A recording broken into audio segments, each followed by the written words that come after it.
Presiden PAS Abdul Hadi Awang berkata partinya telah menghantar pemerhati ke satu perjumpaan Rumah Bangsa yang diiklankan UMNO bagi melihat sendiri pihak yang hadir dalam pertemuan tersebut.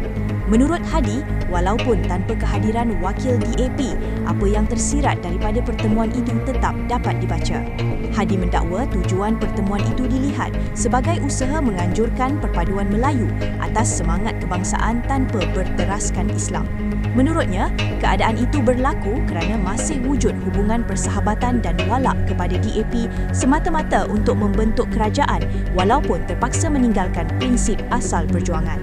Hadi turut berkata, umat Islam wajib memastikan siapa yang boleh dijadikan kawan yang dipercayai atau lawan yang diragui, sambil menegaskan Islam mewajibkan pemilihan kawan yang soleh dan menjauhkan diri daripada kawan yang merosakkan urusan agama dan dunia. Dalam kenyataan panjang itu, Hadi mendakwa wujud penyakit was-was dalam kalangan ahli UMNO sendiri kerana menurutnya keadaan itu bercanggah dengan perjuangan asal parti berkenaan yang meletakkan agama sebagai sebahagian daripada dasarnya.